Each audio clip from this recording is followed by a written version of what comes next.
Good morning, everyone. Good morning. Can we have your attention? Thank you so much. Thank you. We are super excited once again this morning to be honored to have another brilliant person that is talking to us about anti-aging. And Dr. Ed Mark, MD, MPH, here, Dr. Ed Mark is the author of the telomere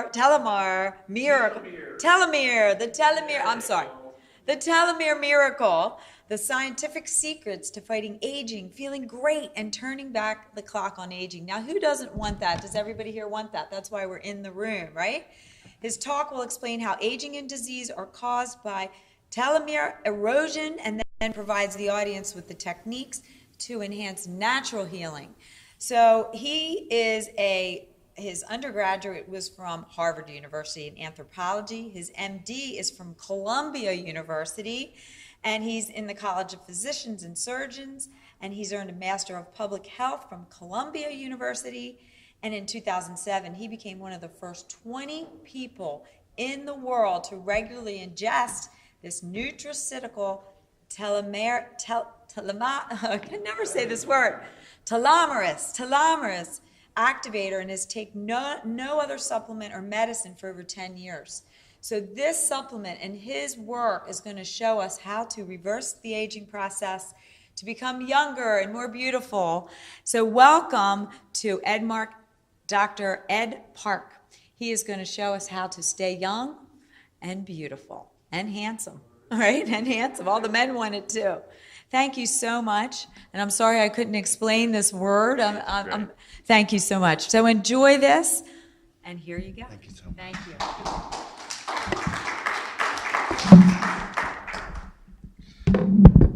you. Okay, big crowd, good crowd. Happy to be here. So let's just get into it here. The goals of the talk are to do several things. I want to explain my 5D model. We're here at the 5D Symposium of Aging, which consists of the first three dimensions of birth, maintenance, and destruction, and then time and entropy. I want to show how aging in real life with real examples can be created or can be mitigated or reversed by adjusting any of these elements. And then we'll speculate how aging will be cured.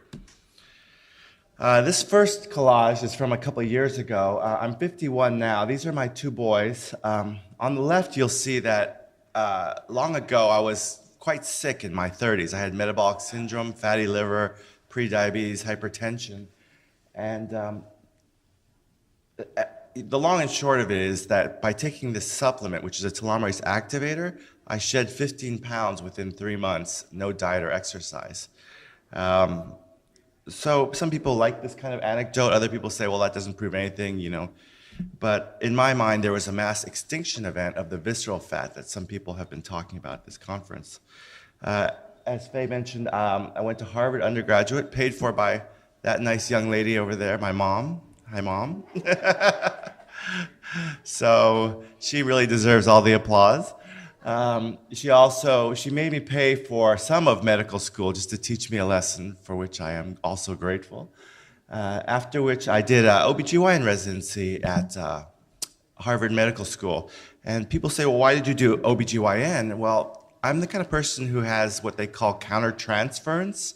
That is, when a person gets sick or ill, I take it personally. And, you know, as a psychiatrist, that would be fine, but when you deal with sick people and you personalize it, it can be rough. So in OBGYN, thank God, I practiced that for 14 years. I can count on a couple of fingers the things I regret. And so it was a very positive experience. My mom's husband, Dr. Park, he was the original Dr. Park, and he was a family practice doctor. And about 14 years ago, he was diagnosed with glioblastoma. So that really put me into a different state of mind. Most people go through their adult life not worrying about getting old or wondering if it's going to happen, but that sort of put me in that frame of mind. So I went on the internet and I Googled, why do people get old? And there was only one theory that really made sense, which was telomerase and telomeres, which we'll get into in this talk. As a result of that midlife crisis, somebody who had never even read a book since college in my late 30s, became very interested in learning. So I became interested in screenwriting. I've written 4 screenplays, 2 of which have won film festival awards. I became interested in philosophy and history and just how things work. And that's led to an explosion of kind of creative output. I blog weekly. I've made YouTube videos that have gotten over 500,000 views, given lectures around the world, and I've written 2 books. The first was self-published called Telomere Time Bombs, and that kind of talked about my journey through this and my theory that all of aging and disease is really related to stem cells and to telomeres. And then the latest book was this year commissioned by Hay House, and it's more of a personal guide using all the science that we have on the basic engine of our youth, breathing, sleep, mindset, diet, supplements, exercise. And I explain that from a beginner mindset so that anybody with an 8th grade level education can really understand. So let's get into the sort of didactic part of the talk, which is, does anybody remember what this is from at the bottom? You can just shout it out. Nobody? Okay. It's from a board game, Stratego. Back in the day, before we had all these wonderful video games, we had board games. And this is from my first book, and it's meant to illustrate that on the left, we have the field marshal, which is the piece that could kill anything except the spy, which could attack the field marshal. So when we think about our bodies are made of cells, we start off with one, Young's one egg got together with Juan's sperm, and they made me. And from that one cell came 2 and 4, et cetera, standing here today. So as we go further into differentiation, that's controlled by a process called epigenetic programming, which are like switches thrown on your genes. And so this is a basic assumption. We're made up of cells, and as we get more differentiated, we lose telomerase, or the ability to immortalize, or that's a fundamental property of stemness, and we get specificity, okay? This is someone's mashup of biochemistry. Now, you could probably recognize the swirl in the middle is maybe the Krebs cycle. The point of this is not that you need to understand this, and the point of this, furthermore, is we will never understand this. Even AI will only partially parse this out. But, people are very simplistic. They like, left wing, right wing, black and white. And this is a real impediment because we like to think that insulin does one thing, or we like to think that we can understand pathways. But really, this is what it really looks like out there in the real world. Biochemistry is complicated. So the very way that we think about things is an impediment. I want to point to something that people don't often appreciate. They think, well, it's what I eat.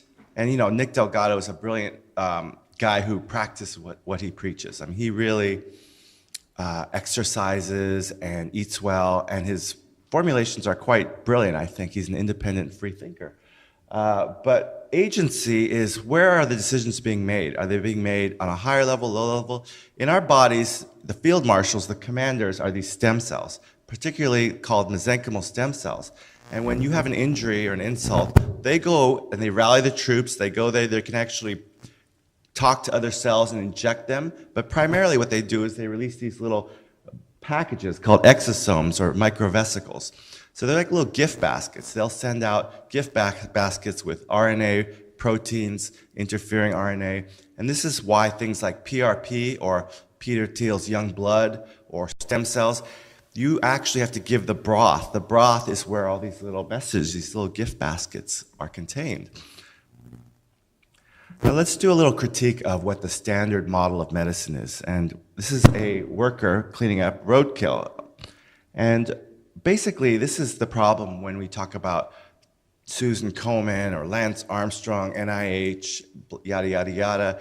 Everyone is looking for the magic bullet. They're all looking to become rich and famous off what is the exception that proves the rule. They think, well, I'm going to be the discoverer of penicillin or the oral polio vaccine, when in fact we are complicated systems and we break down.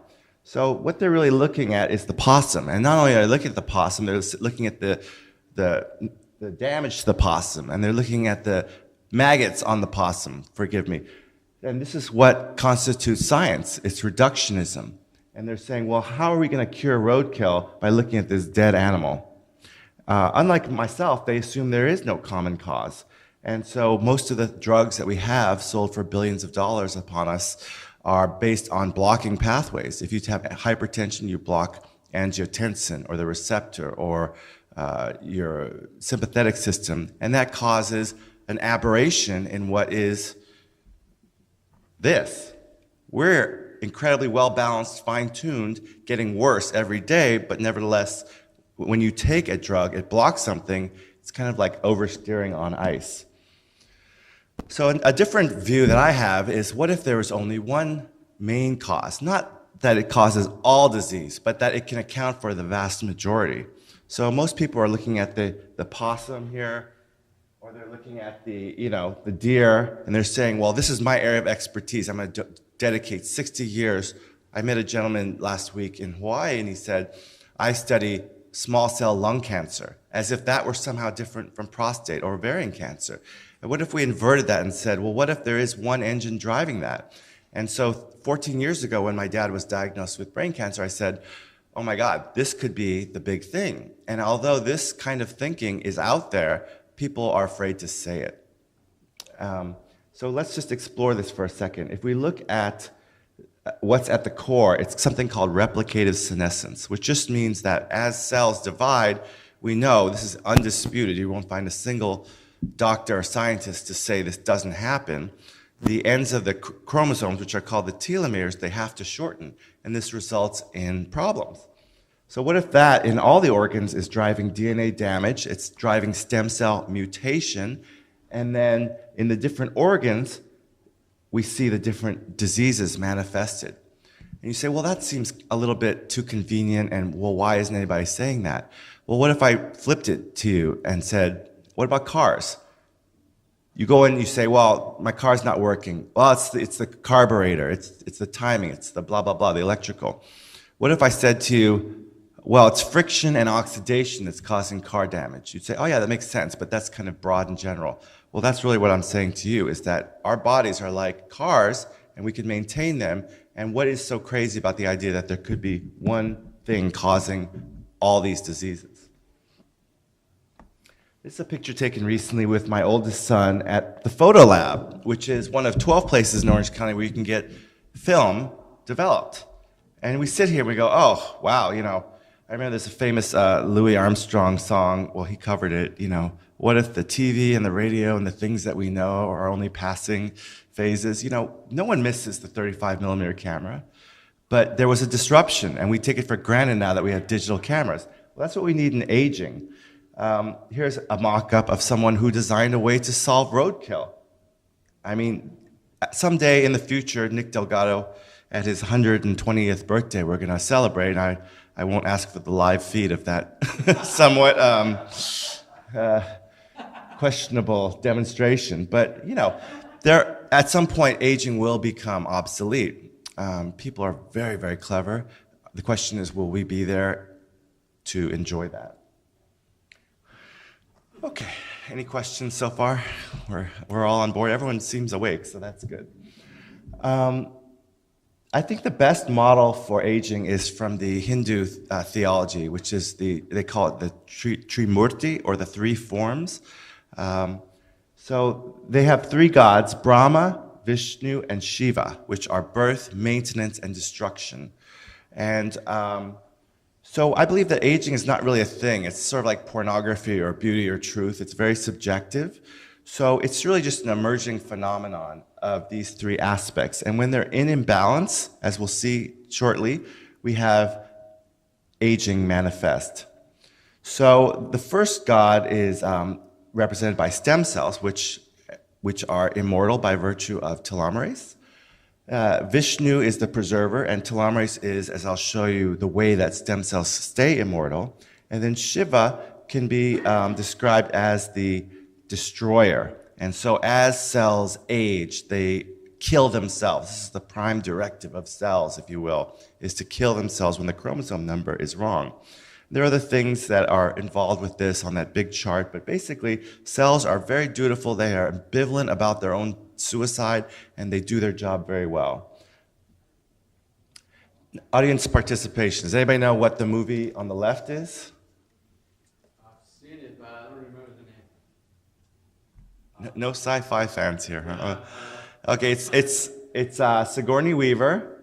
Yeah, and it's Alien, right? So they're frozen. Everyone knows this trope. You freeze, you don't age. So we're talking about time now. Now, what about the one on the right?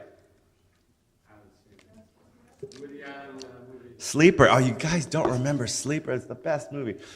Anyway, so he goes into he goes to sleep as a health foods sales man in 1960 whatever in Greenwich Village, and he wakes up and he finds that wheat germ is bad for you, smoking is good for you, etc. It's very funny. So the point is that when you freeze, you don't really stop time, obviously, but you freeze motion in time. So what is time? It's really a description of change, states of change, okay? So they just, last month or a couple of weeks ago, Siberians reported, or Russians reported on finding roundworms or nematodes that they thought were at least 30 to 40,000 years old. And they heated them up and they just woke up and said, "What's for breakfast?" I mean, that is what we're talking about. And, you know, there are, as Nick said, lobsters, jellyfish, a lot of these animals that don't have to worry about growth, they can get to be giant squids, right? They can just keep on growing and they're effectively immortal. But something about our system, because we go through puberty and we can't molt and grow, we have a problem with time. And things like freezing yourself, I know I'm friends with the people who do the cryopreservation. Not a big fan of that. And resveratrol at the very foundation was the same thing. And resveratrol puts your body into crisis and it puts the cells into a hunker down mode. Who wants to live like that? The last dimension is called entropy. And what is entropy but the tendency towards disorder? So what we see on the left here is what your chromosomes should have looked like. When, you know, I was conceived 52 years ago, that's what my chromosomes looked like. And all throughout my body, I've become a mosaic. I've become a chimer. A chimer is a mixture of animals. So even unto myself, my cells are becoming different. And that's because copying DNA is a lossy process. You take a cassette, you record to another cassette, you're going to have errors. It's a lossy process. So we become mosaics. It's not 100% reliable. So when the chromosomes become abnormal, the cell will kill itself, and that is the natural order of things, and it's a good thing. Several years ago, I was fortunate enough to take my boys to Istanbul, and there's this wonderful facility called the Hagia Sophia, and it started out as a humble pagan temple, and then it became a Byzantine Christian church, and then it became a Islamic mosque, and now it's a museum. And you look at the floor and you say, oh my God, some version of this has been here for 1,500 years. Well, why is that? That's not a miracle. It's like the gentleman who drove his Volvo for 2 to 3 million miles. Nobody says, oh my God, it's a miracle of God. They say, well, you just took care of it. And what are we talking about? We're talking about creation. We're talking about maintaining the stones. And if they're broken, you replace them.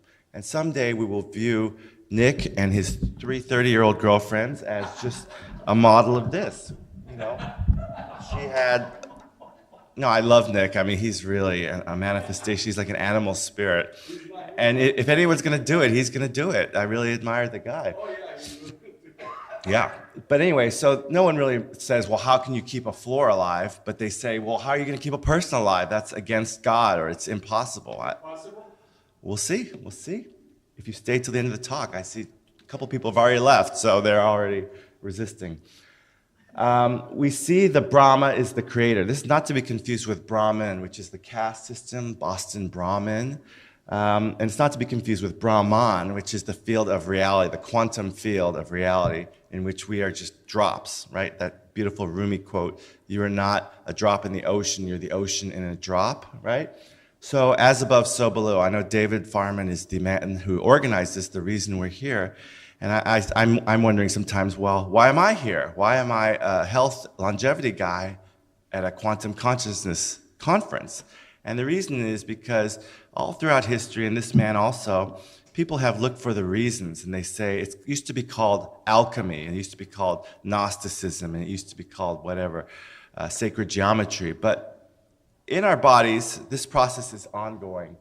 creation, maintenance, destruction. We are a microcosm, as above, so below. So there are ways that we can tweak this. And if you're interested in learning how to do that, I present all the physiology, the science, and the hacks for learning how to breathe, how to sleep, etc. I'm not an expert like Nick. I don't walk it like I talk it. I probably, if you followed me throughout the day, you'd be like, this dude is not supposed to be teaching because he's unhealthy.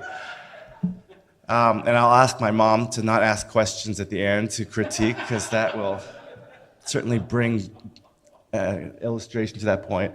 But anyway, Brahma is the creator god, and this just means, in our nomenclature, stem cells. So I thought this was kind of cute. This is a sea urchin.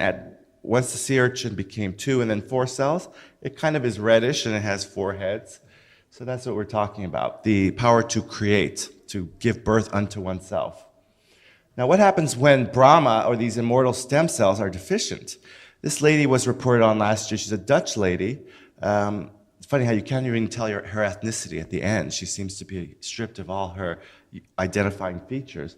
But what they reported on in the literature was that if you did a bone marrow biopsy, she only had 2 types of stem cells. Now, if I were to do a bone marrow biopsy on you or anyone, there's many different varieties. Remember I said we become mosaics. Because of the imperfect copying, there's many versions of me that don't talk to me as efficiently. This lady only had 2 types of stem cells. So what if we viewed aging as a gradual discharge, like our cell phone battery, of our stem cells? 2 major types are mesenchymal stem cells, and the other is hematopoietic stem cells. When we lose mesenchymal stem cells, we lose the ability to regenerate our body in all its forms. These are amazing things. They go anywhere. They can differentiate into anything. And the hematopoietic ones are the ones that keep our immune system alive. And that's what keeps us free of disease, viruses, cancer, etc. So I encourage you to check out my YouTube channel. There's a video I did called AIDS is Aging and Vice Versa. And it really shows you, up the road at UCLA, we often send blood, and it quantifies exactly how many burnt out stem cells you have. How good is your T cell system? And when they look at people with advanced AIDS, what they see is they're indistinguishable from people who are old, like this 115-year-old lady. Now, what happens when there's excess Brahma? Well, this can be viewed as the cancer stem cell. It's become relatively orthodox in cancer studies to think that maybe cancer is not from regular cells, but rather from stem cells. It makes a little more sense, and we can delve into that later if you like. Does anybody remember the saying of Brill cream? Little dabble do ya? Yeah, I love. There's people who were very catchy back then with the takes a licking and keeps on ticking, or maybe it's because there was so little that we were exposed to, they became very indelible. But anyway, Brill cream is like stem cells. And these studies here are just one from the University of Toronto saying just one stem cell injection versus bone loss. It's a little bit of a red herring, if you will. It was one event with millions of stem cells, but the principle still holds true, that stem cells are immortal and they can regenerate the compartment. And this is the premise of post-chemo stem cell therapy that they've been getting better at over the years. Vishnu is the preserver god, and this chart is a very interesting and important one to grasp. It's from my second book, and it illustrates the concept of the Hayflick limit. So what happens is if you put a differentiated cell into a dish and you give it food, it can only reproduce 40 to 60 times. It can only divide and double because of that mechanical shortening of the telomeres. And what we see is that the fraction of cells that are living goes down and the fraction of abnormal chromosomes goes up. No surprise there. So what we're hoping to do is somehow push the curve out to the right so that this aging happens more slowly. I believe that might be occurring with me. As was mentioned, I only take one supplement for the last 11 years. And I believe that when I did my epigenetic testing, it put me at -7. So at 51, I was 44. Who knows if that's related? But I'm very honest about, if you go onto my website, Recharge Biomedical, you'll see all my results from the last 11 years of telomere testing. And there has been a gradual decline, although I still am better than my peers. So what does it mean? We're not really sure. But to preserve cells is always a double-edged sword. If you enhance autophagy, if you enhance with mitochondrial transplantation or even gene therapy, which they've done and I'll show, this is a double-edged sword. So let's say you keep your Volvo for 200,000, Well, if you really want to go to 1 or 2 million, that's going to require extra effort. There are going to be unknown, untoward effects. So this has always been the concern. If you talk to Nobel Prize winners, they'll say, well, they write books and they give lectures about telomerase as the fountain of youth, and then somebody in the audience will say, well, would you take a telomerase activator? And say, well, no, it's going to cause cancer. Well, it can lead to more mutations just because you're keeping that volvo longer. But in the grand scheme of things, is it a good Faustian bargain to make? This perhaps is the most interesting and important slide you'll see here today. This gentleman here, this young old man, is probably 13 or 14, and he has a condition called dyskeratosis congenita. And you look at all these other theories of aging, they don't have an animal model. They don't have a human model. But if you go onto Wikipedia and look at dyskeratosis congenita, you see that there's many, many forms of this. And what it basically amounts to is there are 3 components in this diagram. What you see is a cell, and coming out of the cell is a chromosome, and at the end is the kite string, or sort of kite tail telomere. And there's 3 components. Red is the telomerase enzyme, which is like a big micro machine. Green is the telomerase RNA component, which is like the driver. And then dyskerin, which this disease is named after, is the purple, which is like the key to the lock.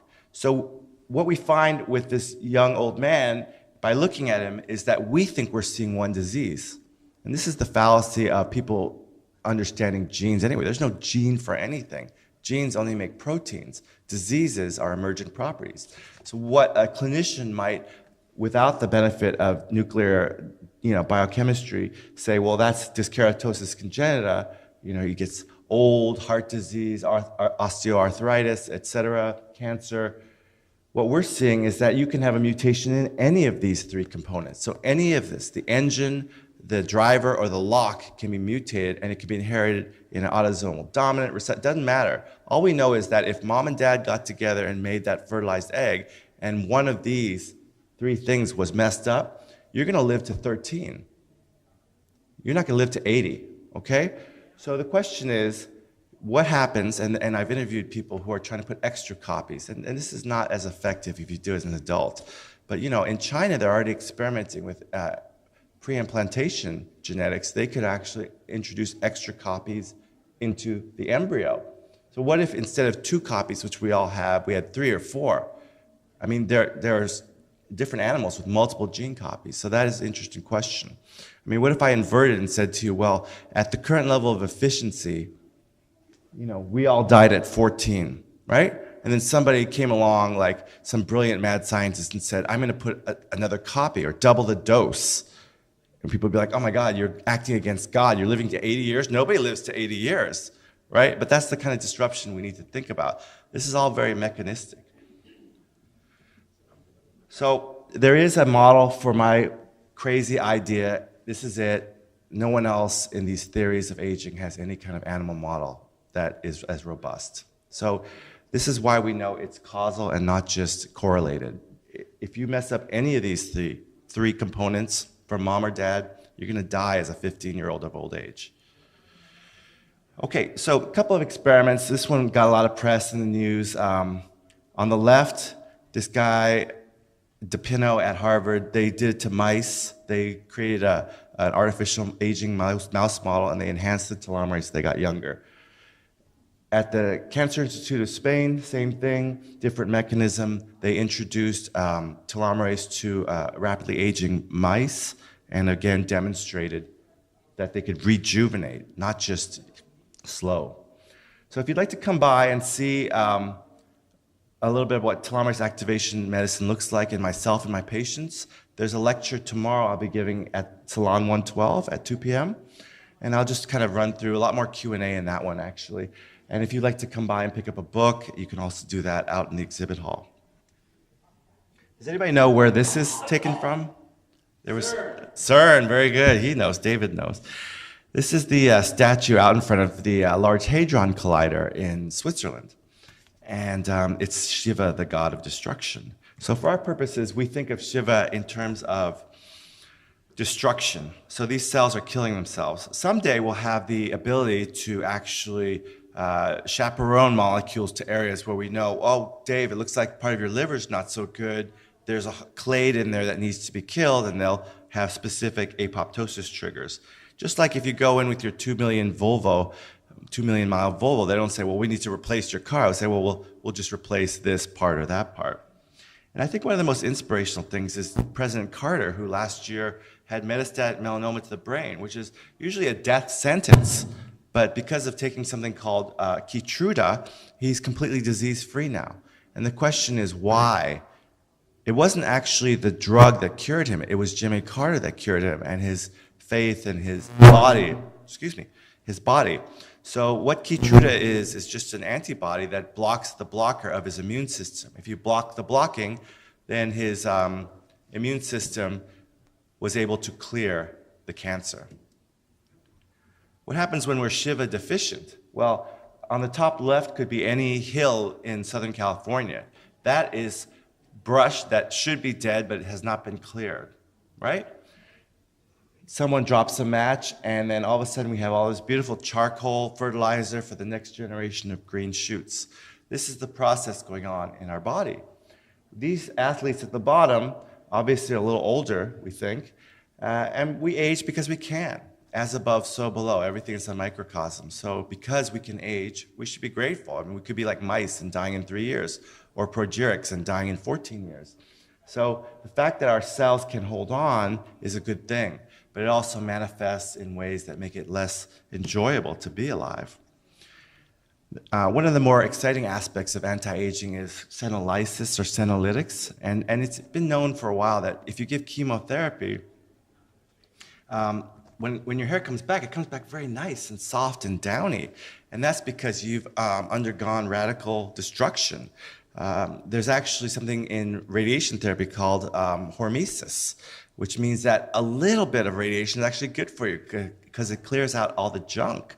And so it's actually a U-shaped curve. People are actually self-experimenting with things called dasatinib, which is a chemotherapy, quercetin, curcumin. These are things that accelerate the cell suicide and, again, help to enhance clearance of old or senescent cells. There's a company in Washington called Oyson Therapeutics, which is also working on that. And finally, if you sign up for my newsletter, I'll send you these references and the video archive of this talk. But Barr et al. Last year published what I consider to be a landmark paper. And what they found is that P53, that watchman, is being inhibited inside old cells. It's called SASP, or senescence-associated phenotype. Anyway, so there's a FOXO4 protein that they very, very cleverly copied, but instead of using the exact key mold, they used slightly messed up amino acids. So all our amino acids are levo-rotated, but they use dextro-rotated. So the key would fit, but it would displace these naturally blocking substances, FOXO4. What they found was it only killed the old cells, and it had a very saltatory benefit on the phenotype, on the behavior of the mice. So very exciting stuff. Okay, as we close, I'll just go into the basic, I kind of buried the lead, but this is the fundamental theory that is out there that I'm explaining that everyone else would agree with, but not in public. So here we go. Telomere erosion appears to be the primary engine of aging and illness. Again, I'm the only one with so little skin in the game that I can come out and say this, that the emperor has no clothes. But again, I would challenge you to say, you know, why do the planets move? Right now, scientists are so entrenched in their kingdoms that they're thinking, well, the reason that Venus moves around the sun is different from the Earth. Well, why not look for one reason? And this is the reason I'll show you. When telomeres shorten, they become joined, like two trapeze artists, okay? This is absolutely true. There's no controversy over this. This is how it works. And the reason for that is when the telomeres are not functionally long, the cell is always looking to repair. It imagines that a cosmic ray came in and sliced it like a razor blade, so it splices them together. This is how it works. So the trapeze artists are joined. Next time a cell divides 46 to 23, you're either going to get the lady broke it in half, so 1.5 chromosomes go that way, 0.5 goes the other way, or the ropes are going to break and 2 goes one way, 1 goes the other, or none go the other. Aneuploidy, chromosomal abnormal number, triggers this. So what we see in this middle is P53, which has been deemed the watchman of the genome. And all this fancy medical stuff and biochemical, it just says, it takes all this info and it mitigates all these pathways, a lot of which are cell cycle regulatory or so-called oncogene related, and it decides, are we going to die, are we going to wait and repair, or are we going to sally forth? So this is the central control unit of all your cells. And we don't really care about differentiated cells, skin cells, hair. They can slough off like leaves on a tree. What we care about is when the stem cells that are so powerful, immortal in fact, when they get mutated, and the P53 is damaged or inhibited by FOXO4, then we got old, aging, even cancer. Here's another illustration from my first book showing what exactly is going on. This is all very, very scientifically orthodox. There's something called the spindle checkpoint. And basically, as the cell is about to divide, it lines up the chromosomes and it checks. And it's very well understood that if pulling on the strings, it's not a balanced number, it won't allow the cell to divide. It's beautifully designed. And what does P53 do then? P53 will leave, as long as it's not bound up by that FOXO4, it'll leave the nucleus and it'll go to the mitochondria, the thousands of mitochondria, and it'll trigger something. It's a pathway that pokes holes in the mitochondria. So these are the suicide bombers inside our cells.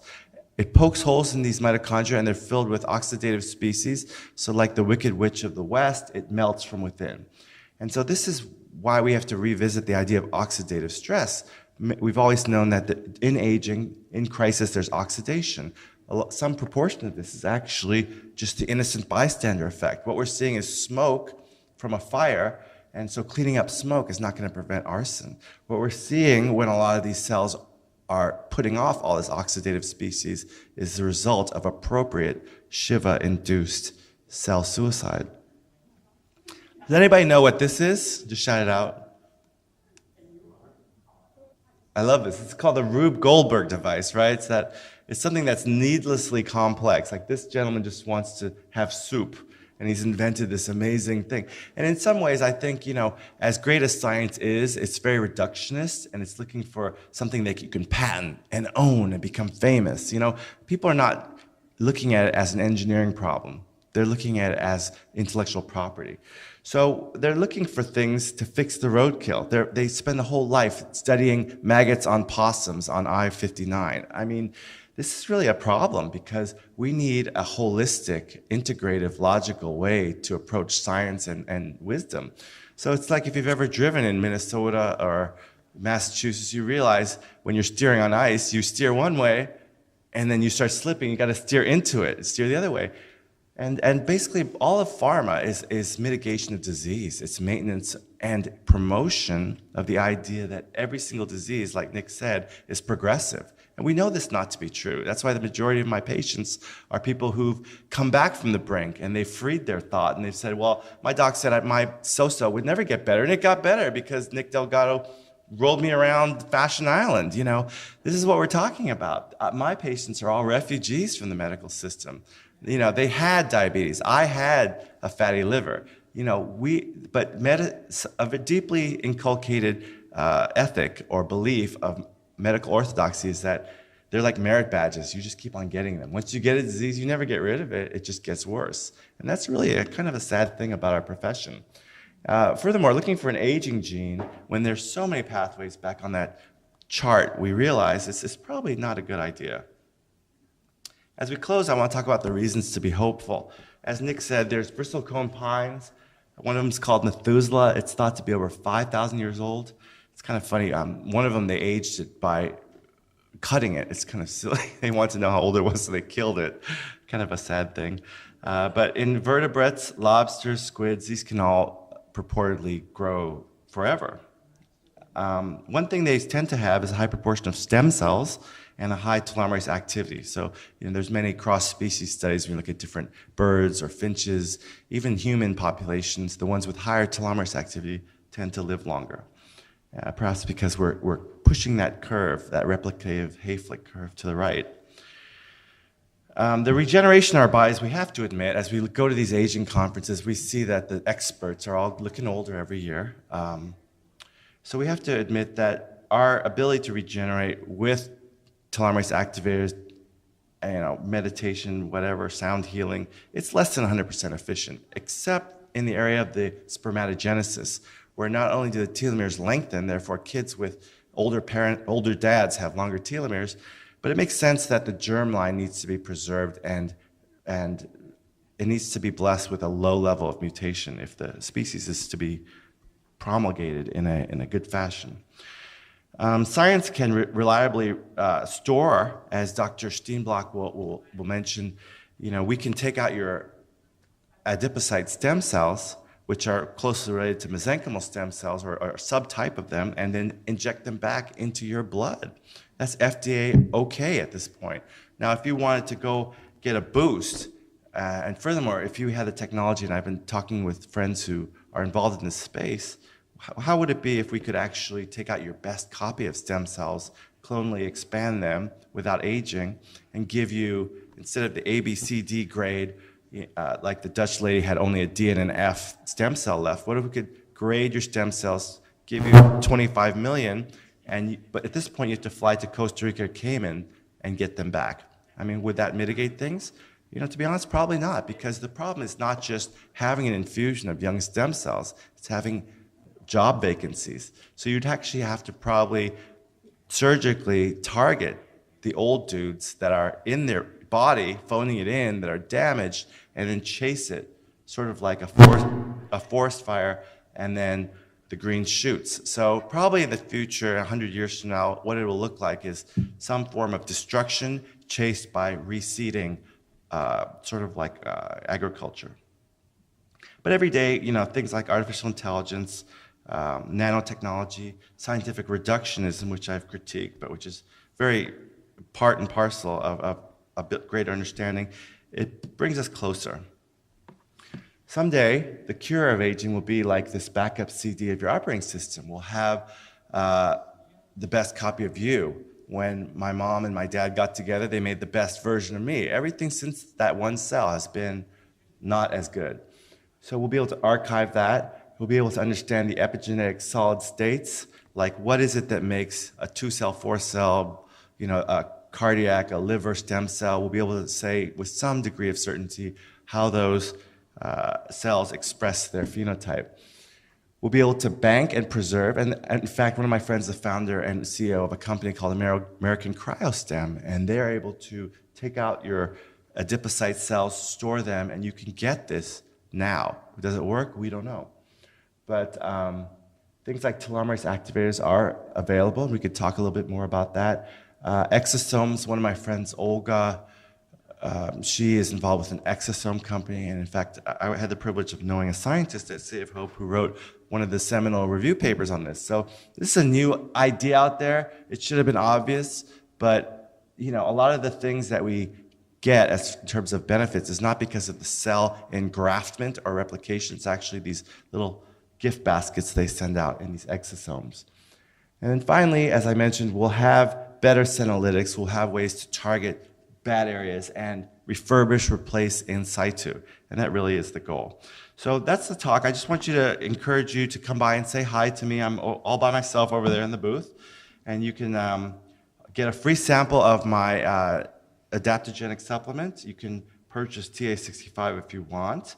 It's very expensive, but very effective. And I would encourage you to just surf over to, if that's even a term anymore, to YouTube, Dr. Park 65, where I have 140 videos, I think, and a lot of different experiences. If you want to know about telomerase activation, I've had 3 doctors already come up to me at this conference and say, well, I tried to use and sell and prescribe TA65, but it didn't work for this, that, or the other reason. And so over the years, I've come up with different tweaks to aid absorption. There are many generic forms, if you think that we do know what the TA65 molecule is, that are available. But I would just close by saying, who here saw Terry Hertog yesterday? Anybody? Oh, good, about half. brilliant guy, and he's out of the closet. I don't know if you know that. He has been taking TA65 for 6 years. You thought I was going somewhere else with that. No, he's very flamboyant, colorfully dressed, but as far as I know, straight and heterosexual. But I interviewed him as one, and he's been taking TA65 for 6 years, at least. And if you look at a lot of these people on the silver screen, a lot of them have been taking it, and they won't tell you. They say, "Oh, I've got good genes," or "It's my meditation," or "It's my cleanse," or whatever. I went to an anti-aging conference 2 years ago, and half the speakers were taking TA65 and were not open about it. They were not out of the closet. So a lot of people will cast aspersions and say, well, it's too expensive, but it's not pseudoscience. There's at least 12 peer-reviewed papers. And tomorrow I will explain why it's not pseudoscience. Is it safe? Different question. Is it worth it? Also a different question. But I can definitely, after 11 years, tell you what you will likely experience. And if you'd like to try that, come by my booth and I'll give you a complimentary sample as well. Okay, thank you very much for your attention. Thank you. Thanks for coming out. Okay, any questions? Just a couple of minutes. It's fine, anything will do. Yeah.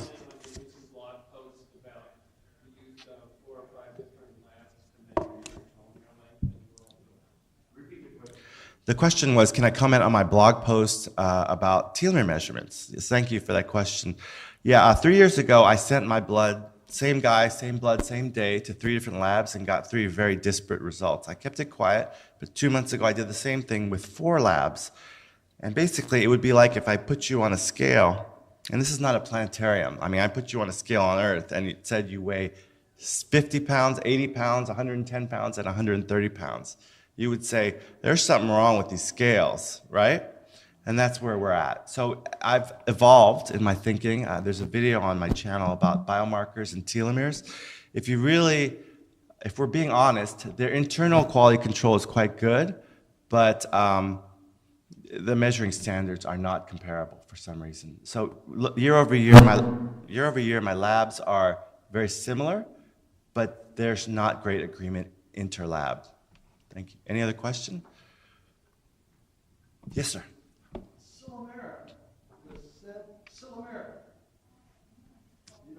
Dasatinib? Is that what you're talking about? It's supposed to be the best natural telomerase activator there is. And so I got to ask you what you about it. It's an extract from milk thistle.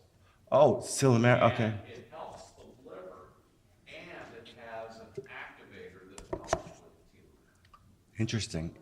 I mean, what does that even mean, telomerase activation? I mean, people have done studies, and the Nobel Prize winner did a book which went out about the same time as mine called The Telomere Effect. She says meditation, being in a group society, is a telomerase activator. I mean, basically, what we have to realize is that anything that makes us feel good, makes our cells feel good, is a telomerase activator.